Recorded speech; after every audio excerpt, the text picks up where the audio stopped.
In your opinion, what happened that night in the Abaddon Hotel? This is a no fear podcast. We know what scares you. I'm Matt, I'm Mel. And I'm Lisa. and this is the No Fear Cast, the podcast where we dissect horror and all the things that scare us. This is episode 8 of season 6, and we are continuing our new series about found footage with the movie Hell House LLC.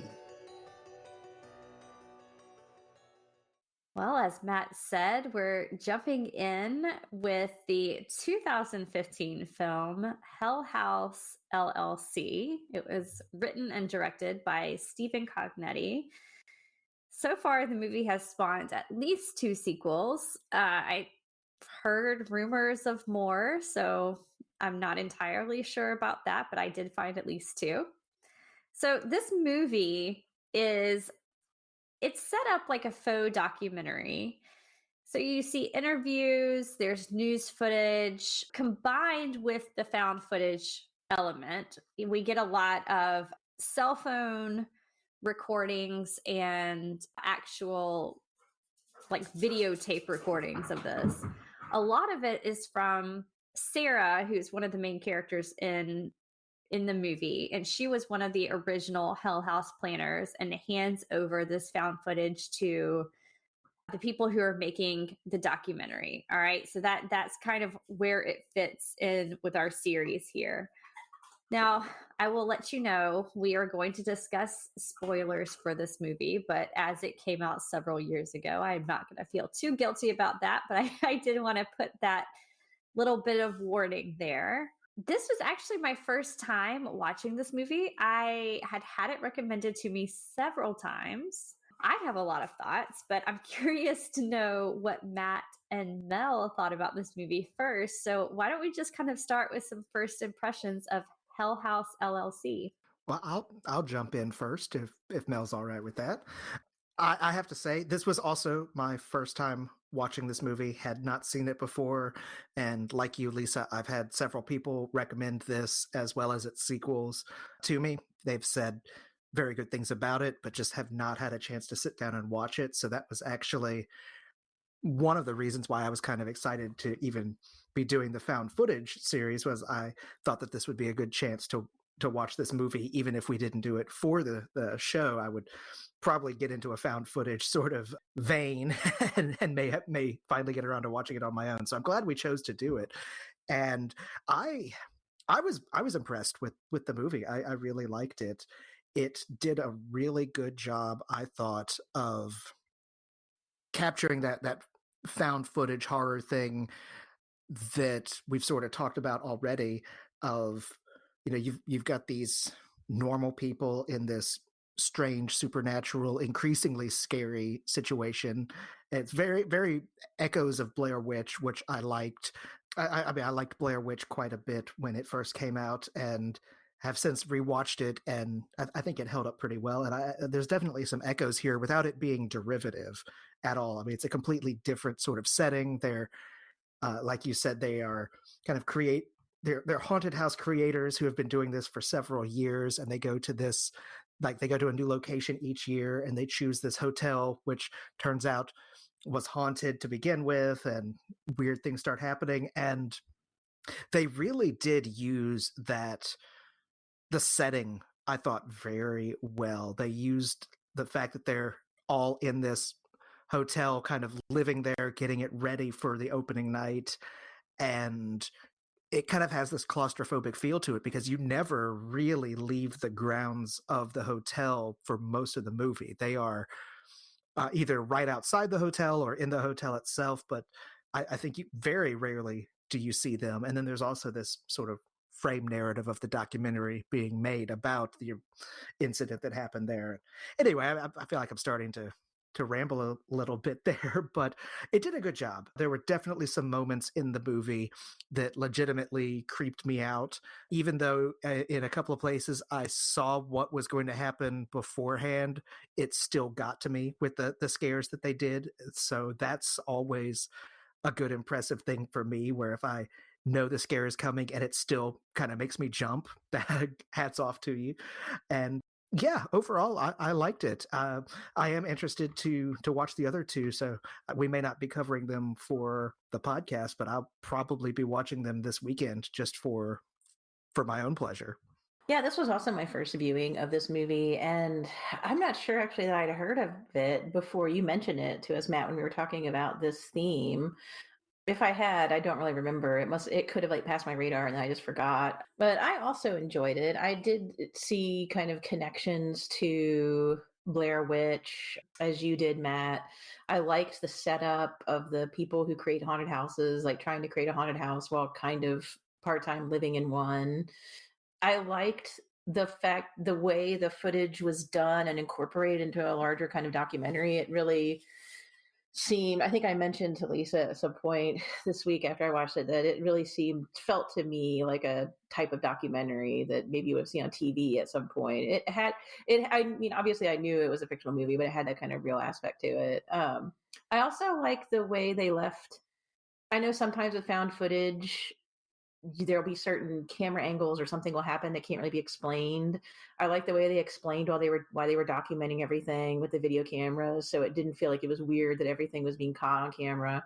But I also liked how there were moments or things that we didn't get because they wouldn't be completely recorded. Like I had read afterward that there was more explanation of why they couldn't leave the house, but I don't feel like I needed that. I feel like the fact that a little bit of it was cut didn't hurt the movie because I don't think people are going to literally like set up a camera for every single conversation that they have. And I thought that even the ambiguity of it worked well. Even the fact that you don't fully see what happened that fateful night, but are getting it from all these different camera viewpoints. I really kind of like that. And also, yeah, I mean, I'm relatively easy to scare, but I thought it was pretty creepy, especially the clown characters, the haunted house tropes that they use with the, I guess, possible ghost that was also in the building because of his horrible past, and maybe also some sort of, I don't know, cult thing going on because there are supernatural kind of things with robes on at one point.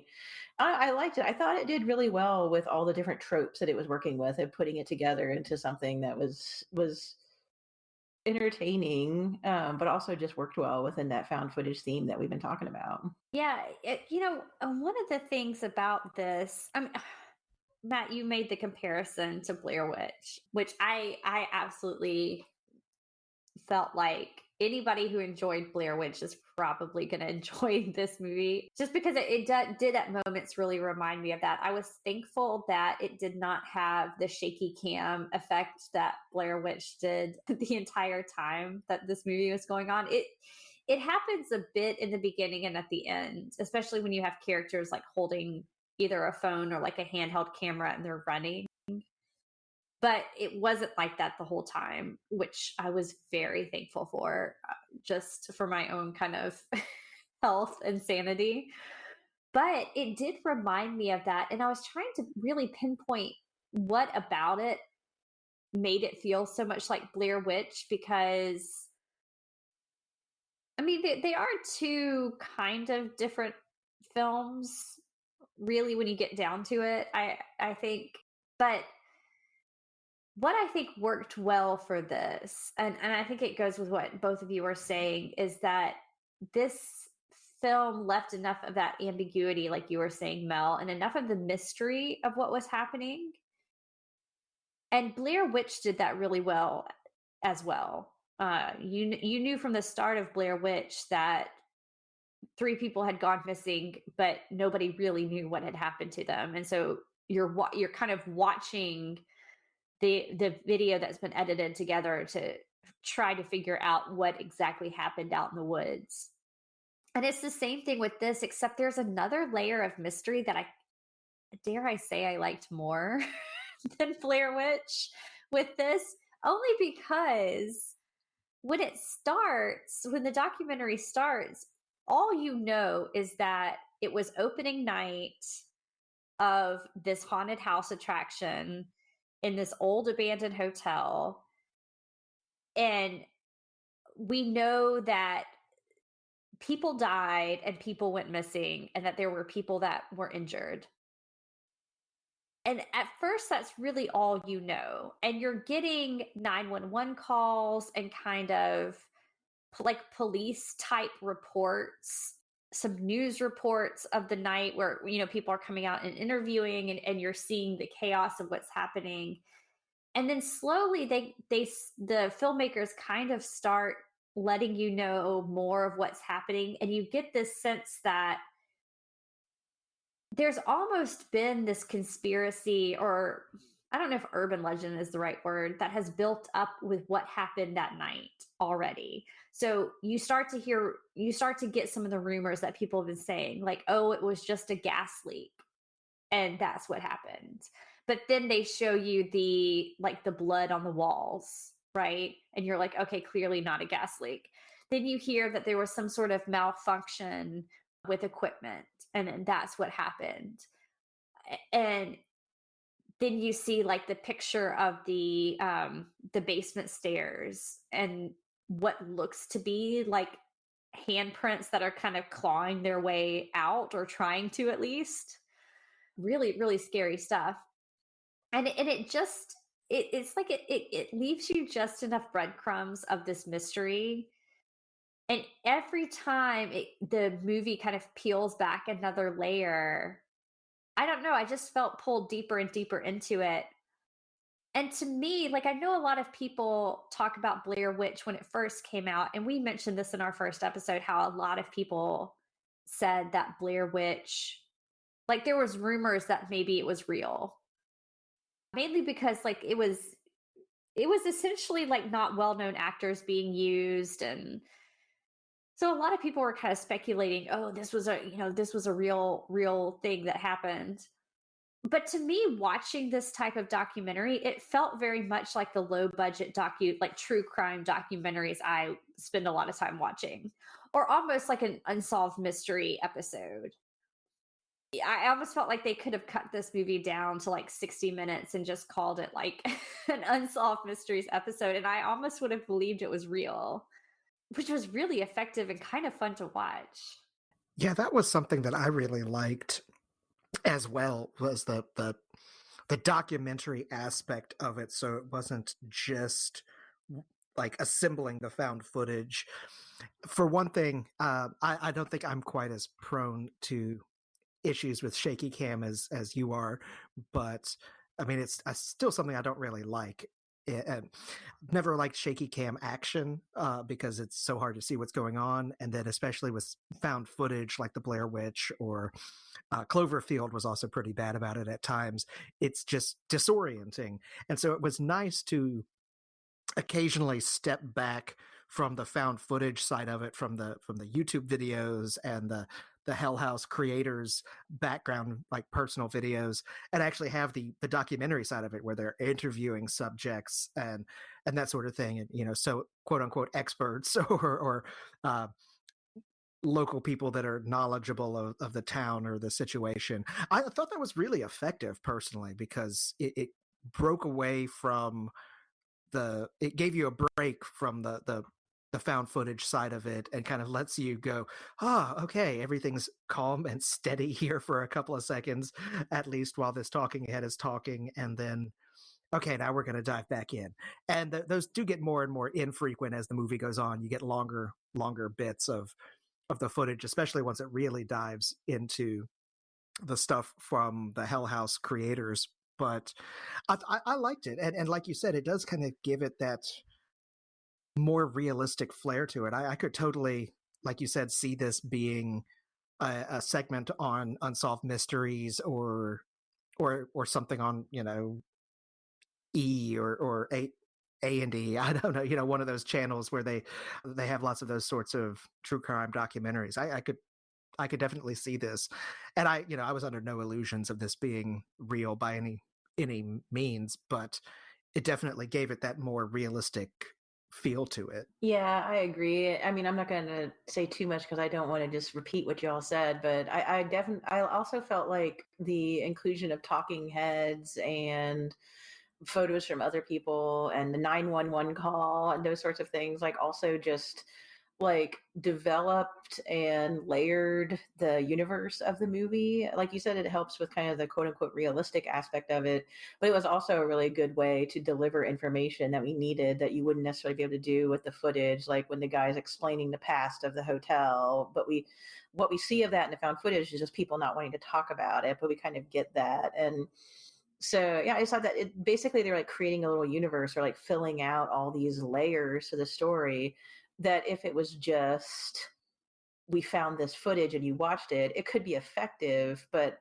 I agree with you guys that the framing technique was what really kind of held this all together and probably made it work. And I don't want to jump straight to the ending.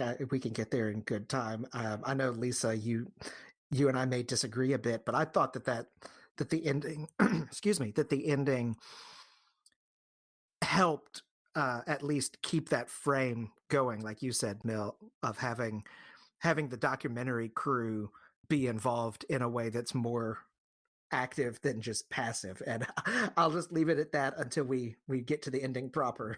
But just wanted to throw that out there. Yeah, I mean, we can get to the ending in a minute, but yeah, I mean, I think right up until the ending is where I thought, man, they really could have leaned into like, is this real or is this a movie aspect of it, like kind of in the way Blair Witch did. In a way, I'm kind of glad they didn't, because sometimes that feels a bit too gimmicky to me. Like, to say something is based on a true story. And a lot of these found footage movies are guilty of this, trying to make you believe that it's a true story or that it's based on a true story. Like, I don't care. I just want to be scared sometimes, and it's okay if it's fake.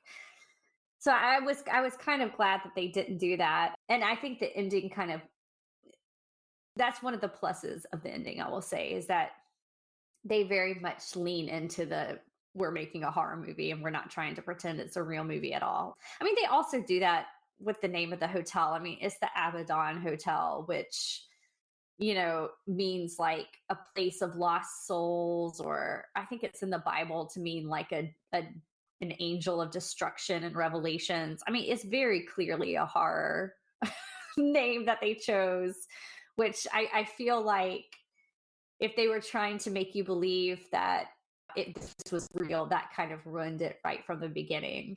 You might as well have named it like the Demon Hotel for what they did. But yeah, I mean, I did like the way they kind of presented this. And Matt, I wanted to return, but before we do get to the ending, I wanted to return to something that you had said, where you were talking about how the talking heads kind of take you out of being in the hotel and give you a moment to breathe before you get back into the really creepy stuff. Because from the moment they walk into the hotel, the people who are planning this hell house, it's clear that things are not okay. And even the people there are questioning whether or not they really need to be there. It's it's almost laughable at some points, because they find the basement with like the graffiti on the walls and the Bibles on the floor, and they're just kind of like, oh, this is too creepy. But they're like, well, we're building a haunted house, so we need to lean into a creepy location, and that's what they're doing. But I did think that this movie really was well paced. I think it introduced information at the right time, just to kind of keep you intrigued long enough. Like, it didn't tell you, for instance, the history of the hotel right away. We kind of learned that later. It didn't introduce the truly like creepy supernatural stuff that was happening. And even when it did introduce, what I can think of are like the first few truly terrifying scenes for me. One was, we've already mentioned it, the clown in the basement. I mean, I still don't want to close my eyes and imagine that, because that was scary. That was really scary. I think when we first, at least when I first remember it, was when the guy saw the clown and thought it was his friend playing a prank on him, and then he walks out of the room and sees his friend in the other place and runs back, and the clown is gone. and you just kind of realize, oh, who was that? That was very much a like, whose hand am I holding moment, which really, really scared me. That was one of Um, those moments I was talking about where I knew that was going to happen. I knew it was not yes, going to actually be his friend, and it still got me. it still, yes, it did. And even just like the basement stairs, the way they introduced them, because you had one of the talking heads say something along the lines of like, I've seen a lot of scary things, and I even wouldn't walk down those stairs. And when somebody says something like that, it does just kind of get the imagination going. And of course, Matt, like you were saying, there's nothing terribly unique or like inventive about the scares in this movie, but they're effective. Like, when the characters walk down the basement stairs that nothing good is going to happen in the basement. I mean, there's a clown in the basement. It nothing good is going to happen, but it's still really effective. And then there was that scene with the guy in the bedroom at night when he wakes up and sees the woman in the corner, and he pulls the sheet over his head. And I didn't time it, but it felt to me at least that we spent quite a few beats under that blanket. That was scary. That was tense. And I thought, I'm really glad that they kind of leaned into those tense moments where it's not quite a jump scare, but the audience knows something is coming. And so rather than show them what they know is coming, they just make you wait just a little bit longer than you'd expect. And I think that really builds the tension well. I think that's a really good point. I hadn't thought of it like in those terms until you said it out loud, but I 100% agree. I think with both scenes that you mentioned, and those were both the ones in particular I was thinking of, especially the that when he sees the girl in his room, like that when he pulls the sheet back, she's going to be there, and it still got me really, really good. But I think part of that is exactly what you said, and I hadn't been able to put my finger on it, but that they lean into it and make you wait a little bit longer than you're expecting, so you almost start to kind of put your guard down and go, okay, well, maybe when he pulls the sheet down, or maybe it was one of his friends that was inside the clown costume and not just the mannequin. And then nope, it was creepy the whole time, actually. So then I think that's a really good point. I hadn't thought of it like that, but they really do sort of linger in those moments a little bit longer to kind of get you to almost start to get comfortable and put your guard down, and then they scare you. Yeah, I completely agree with what you guys are saying, especially the fact that, yeah, a lot of the things that were scary were things that I kind of was expecting or wasn't really surprised by, but then I kind of was. Like, when the second they started talking about using strobe lights, I was like, this is not going to be good.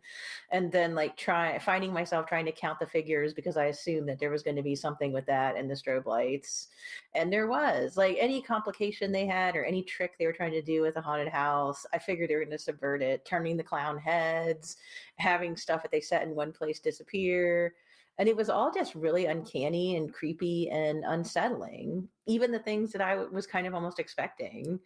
I wasn't necessarily expecting that room where the guy hanged himself to all of a sudden become nice and neat and everything like it was when he was there. That seemed like the kind of addition of that haunted room kind of threw me off a little bit. But it was still creepy when it would happen, and that clock would strike and all that stuff was happening. One of my issues with it, and this is a very small thing, is when was it Paul and the other guy, I can't remember his name now, experience that. They find the girl talking backwards and sleepwalking or whatever the heck it is she's supposed to be doing, and they're running through the house trying to get by the clown. They've seen the clown move. They've seen it move from where they put it. They just keep going past it because it's the only way to get out. They go through the haunted room and they see the girl ghost and the clock is going and they're like, oh my God, what's happening? And okay, maybe they can't leave, but I didn't quite understand with 100% certainty why that second guy who was with Paul at that point kept going along with them, that he was the one making all the scares and he was the one tricking them and that it wasn't supernatural. I was like, once you've seen that stuff, I would think he would start coming around to the fact that there's something weird going on in this house. That was my one kind of trip up with why they wouldn't leave. Was that even when they saw things that I didn't think were really explainable, they still kept trying to blame that guy. Even when he was gone, they didn't really care he was missing. They just kept trying to blame him. Yeah, that part stuck out to me, but I was also too scared by the clown to really think it I through. totally get that. Yeah. Between the clown and the strange little girl, that was the first time she appeared. I was like, yeah. But see, Mel would have been running down the streets of the town Well, away I from mean there.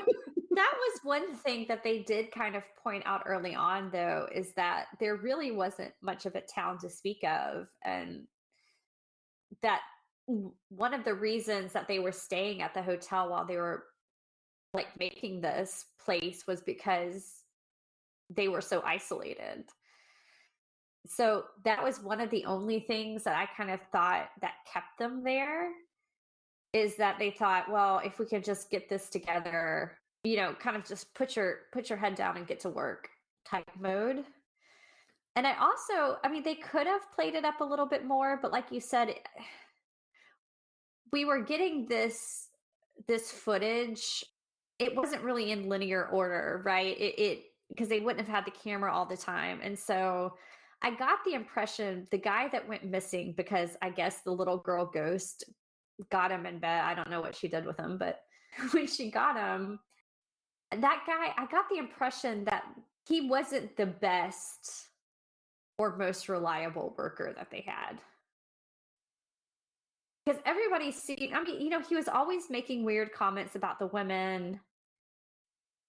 He was doing that weird, like when he would have control of the camera, would always kind of zoom in on the female characters in weird, uncomfortable ways, or almost voyeuristic is like the way I would describe it. But I don't know, maybe that's why when he finally did go missing that they weren't super concerned, because I think they were just annoyed with him up to that point, and I don't know. I don't know if that played into it, but it didn't really stand out to me. But then again, I was on high alert, just wondering when the clown would show up again. So I do remember now, there was a moment where they said that he had left them on a previous job at one point and then like came back and wouldn't explain what happened or whatever. So yeah, maybe because he's unreliable. But my thing was that the other person who was with him saw it. So, but then I hadn't thought about that too. If stuff was taken out of sequence because it's hectic and found footage, that makes sense. Yeah. I don't know. That was my one thing. I was just like, we have a witness here that what Paul has been saying has been actually happening, and they still kind of turned against him. But they don't have any money because every time they ask the guy to charge for money, he doesn't really have it, and things are disorganized, and they don't trust Paul. So that could be an explanation for it. Yeah, I think like all found footage movies, at some point it does start to strain a little bit with the idea of why are the people still staying when all this creepy stuff is happening. Blair Witch gets around it by, they get lost, but they do also have the character like angrily kick away the map because he's frustrated. And that just seems like, just a really stupid thing that no sensible person would do. I'm sure some people would, but like Paranormal Activity also had a kind of a similar thing where there is a certain point where you're like, okay, no, they should have already left, and they basically are about to leave, and then there's kind of a contrived reason for them to stay. And I think Hell House LLC does a good job of working with that and making it not feel too contrived. But it does, at that point where I think it was Tony was his name, was the one who witnessed the stuff in the basement with the clown heads turning, and realizes that what Paul's been saying is definitely true. There's some weird stuff happening, and he's about to leave. And then we get that a clip of him and Mac talking kind of out in a field where you get hints as to why they stay. And I think that's what you were kind of mentioning at the beginning of the episode too, Mel, that they don't really explain out loud what the reason is, but he convinces him to stay. It does feel a little bit like contrived. I feel like I would have respected the movie even more if Tony had actually left. If he had actually said, you know what, nope, I'm out, and he was gone. just because he had experienced that. Like, he tried to convince them to leave too, and they said no. So he said, well, fine, I'm getting out, and got out. So it feels a little forced, but I mean, I kind of expect that in any sort of found footage thing. That, I mean, you're always going to come up against that point of why are these people staying here? And I think the movie recognized that they had to have a good, compelling reason. And I mean, it's kind of alluded to that it's a financial reason that this, Alex, the head guy, could be like, this could be make or break for them financially, kind of thing. But that none of that's ever really said out loud. And I like the fact that it's hinted at, so you kind of get those hints. So it makes it feel a little less contrived and a little more plausible. Well, and I like what you're saying about the clues or the breadcrumbs, because once you get the talk that makes you think that they have financial issues, I just start thinking about, well, like I said earlier, like all the times they kind of wanted money and he said no, and we can't have this fancy dummy or mannequin. And then the big fight that they have at the beginning of the movie, there were things kind of seeded throughout it that once you start thinking that it may be a financial issue that won't let them leave, it makes sense. And I did kind of like that, how they left some of it, like you said, unclear, ambiguous. But if you're watching, you may catch some of those clues to kind of lead you in the direction. Because yeah, like they're not going to necessarily they're not doing confessional diary videos, so we're not going to get everything in the correct order. But yeah, I'm not expecting a found footage thing to be perfect. You're always going to kind of paint yourself into a corner and have to figure out how to get out of it. Well, I feel like we're going to have to talk about the ending a little bit. Because we've talked about the scary aspects of it. We've talked about like how well the mystery, I think, holds up, because the hotel itself has a very nice mystery surrounding it about why it was abandoned and what actually happened in the basement. And then you have, of course, the like overall mystery of kind of like what happened that night when Hell House actually had its opening night and what went wrong. I will say, I think it's a very effective movie, before we move on to the end, that does not have a lot of blood and gore. It has the I guess, like bloody, I don't know, smears on the wall, for lack of a better word, that you get in certain places. But really, that's it. Because a lot of things happen off camera. You can hear some things, and until we get to the end gets a little bit, I feel like, a little bit more hectic. So I feel like, I don't know, we should talk about it a little bit. This movie, and this is, I think, maybe where Matt and I probably disagree. I'm curious to kind of hear your thoughts, Matt, on this. But there's a twist ending to the end of this movie where we're watching the documentary crew interview all the different people, and the last person that they interview is Sarah, and she's the one who has turned over like a lot of the found footage. And she even says, when she turns it over, that she doesn't know really what's on there. She's never granted interviews. She's been very secretive this whole time. And finally she comes forward. So there's a little bit of mystery about like why she decided to come forward and actually talk about it. And she says she's not feeling well when she's talking to them. And she says, I need to take a break. We'll come back and finish this later. And says she'll be in her hotel room, and she gives the room number 2C. And as soon as they said that, I was like, that does not sound like a real hotel number. Like, she says she's in room 2C. And I was like, I've literally never been in a hotel that has had, like, here I am in 2B or whatever. So right then, kind of, I was wondering what was happening. But sure enough, the documentary film crew, they go to find her, and they ask where room 2C is, and they realize there is no 2C, and that there's nobody by the name of Sarah staying in the hotel. And so they wonder if she had asked them to go back to the Abaddon Hotel, or she had kind of put it in their head, like, are you going to go there as part of your documentary film? And at first they're like, no, it's boarded up. We really can't get in. And she just kind of puts the idea in their head that, hey, look, if you're making a documentary, you might as well go out there. Who's going to stop you, really?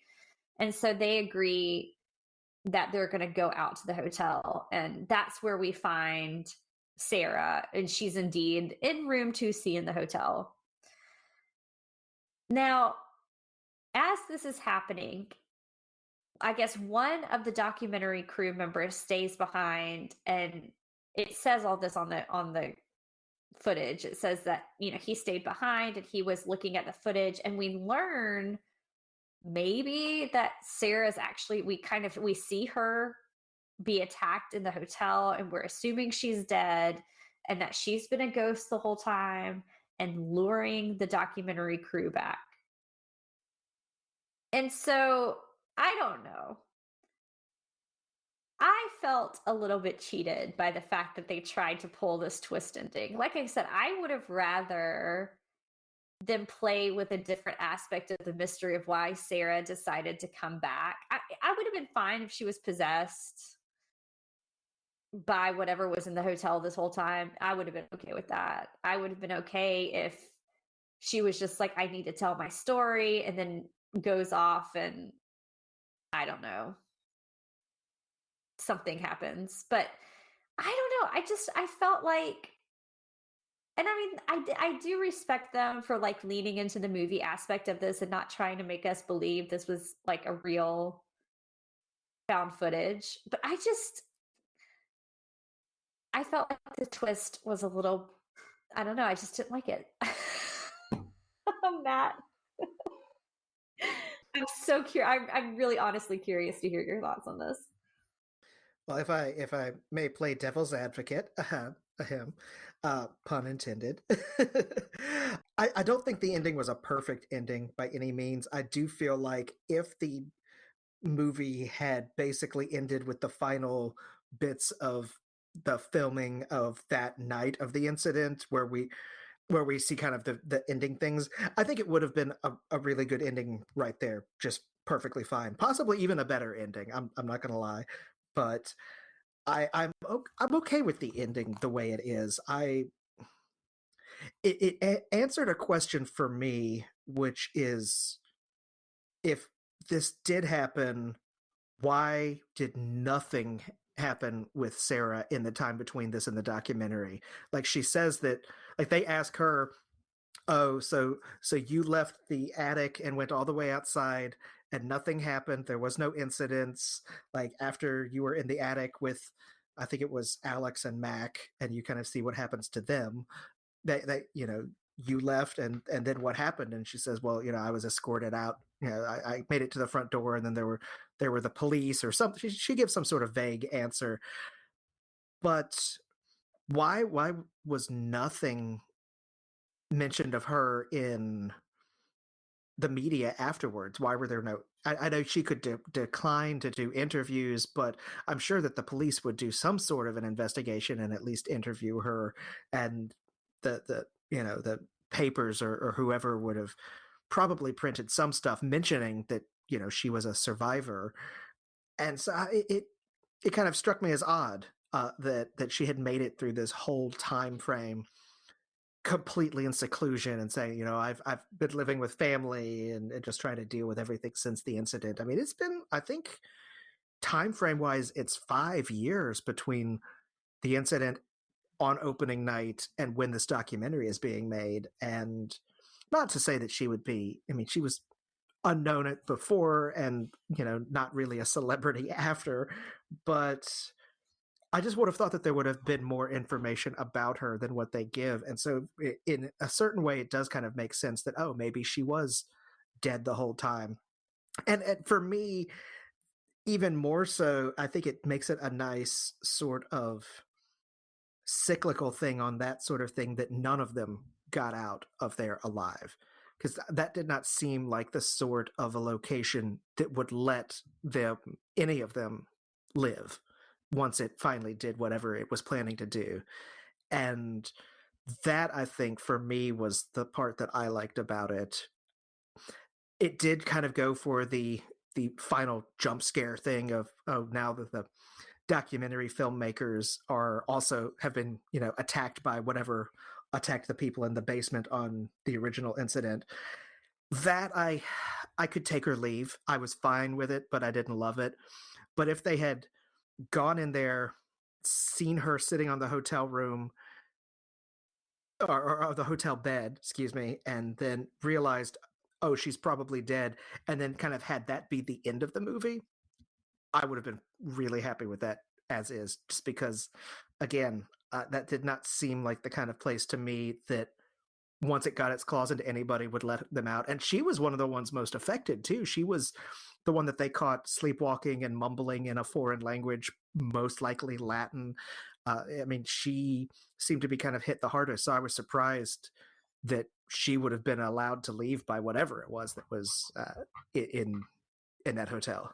Yeah, the twist end kind of seemed like a curveball to me when I watched it, and I kind of almost wished it was like a documentary and then just kind of ended. I'm not sure how to do that. I like your idea, Matt, of them discovering that maybe she had really not gotten out at the end instead of the encounter at the end that tied to the basement. I mean, she definitely threw up a lot of red flags with her weird answer. I also was like, how have you been living with family? Why did the police not question you?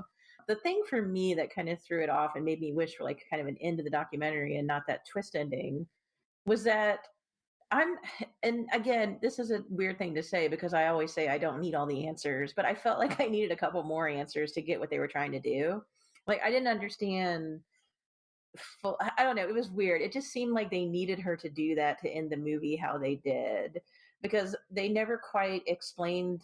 They didn't give enough detail, I felt like, of the ghosts that are in the house, the girl and the woman, to make me understand how Sarah could have left the hotel and gone down the street to another hotel and talked to them. I mean, I guess if you're possessed or possessed dead body, you can do that, but that was what kind of confused me. Is I just felt, I don't know, I felt like it kind of came out of left field at me because I didn't have even a little bit of information about the ghosts. They kill stuff that's inside the hotel, so it would seem like a new thread that they would leave the hotel and go get people to take out. So yeah, that kind of just threw me off. Yeah, I could agree with you that it doesn't make clear what its ghost / possible possession rules are. And so that's all.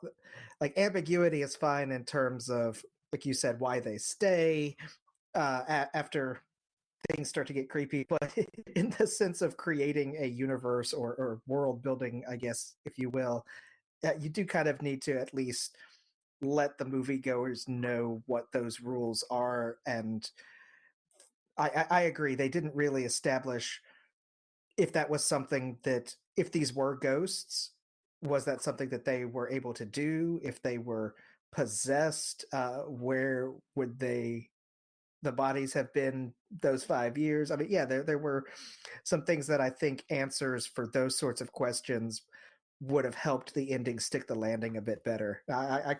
I can completely agree with you there. Yeah. I mean, I do like what you're saying about the fact that whatever was happening in this place, which, I mean, we can only assume that, I mean, the basement was some sort of portal to hell, right? Where things were getting out and taking the living, and that was what was like pulling them into the walls, and the people getting like trapped in the basement and all sorts of like, scary stuff.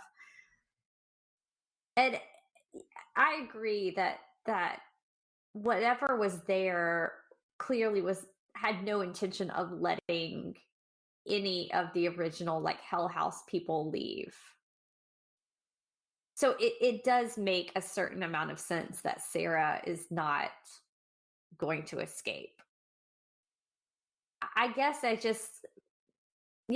may just be what y'all were talking about, that it just doesn't quite stick the landing for me.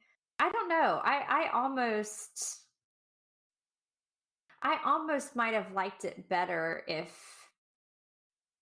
it was some sort of explanation where she did escape and maybe she was the only one really to escape. And well, there was the mention of the other one who had who had gotten out. I don't know why, guys. I can't remember any of their names, but had gotten out of the place that night only to kill himself like a week later. No, Joey, the bodyguard clown.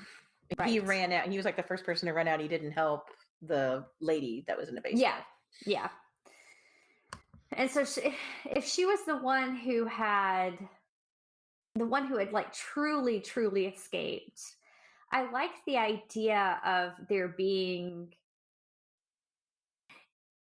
really being no escape. Like, she's not possessed, she's not a ghost, and she's not necessarily like haunted by what happened, but just kind of she's an empty shell of herself after what has happened. And the only real thing she can do is return to the hotel. Like, I would have liked some sort of ending like that, more so than like she was a ghost or she was a demon and she was just there to lure more people to the hotel. Like, that felt weird to me, because the hotel didn't seem like it was luring people there. It seemed to me like they had just picked an unfortunate spot. So I don't know. Maybe I'm thinking about it too much. I could agree with what you were saying about the hotel not seeming like it was luring people there, because I didn't really get that impression at all until the very end where she brings them back. So I can completely agree with you there, and I guess I'm not saying that the ending is perfect. I'm saying I'm fine with the ending. I agree that I think it probably should have ended more with the found footage ending, where you do get all of their deaths at the very end. I think that would have been an appropriate ending, and it would have been a good fitting end, and the rest wasn't necessary. I guess I'm just probably more okay with it than you are. I wonder, Matt, you had said that you read that the person who wrote this and directed it intended for it to be a trilogy the whole time and withheld some information for the other movies. Do you think there's a way that maybe the sequels like show that maybe the hotel did lure our ghost crew there? Like, is there something we're just not getting because we're only watching the first movie right now? Well, having not seen the other two movies, maybe. I'm glad. I'm glad you did mention that, because I was going to bring that up. That is something that I had read, that he had originally like envisioned this as a 3-movie trilogy, and so he said that when he wrote these, the first one, he was purposefully not giving everything, because he did have 2 more movies possibly in mind. I think he did do it as a standalone as well, just in the case that it doesn't do well enough to warrant funding for 2 more movies. But I think it's definitely possible that, well, I mean, obviously we'll get more information in the second and third movies, but I think that could be, I guess, a good sign that he had kind of these things mapped out a bit already with the first one. So it could be something that he does explore. But again, haven't seen them yet. If I do watch them this weekend, I'll report back to you all and let you know. I mean, I'm definitely curious to watch the others, especially knowing that he did plan this as a trilogy. I might have to do it in the daytime, because this was a scary movie. And regardless of how I feel about the ending, this had terrifying moments, and I just love the premise. I love the premise of setting up a fake haunted house in a real haunted house. I like that, and I like that the haunting is not just like ghosts; that it's actually something like active and demonic, and something that feels truly like sinister.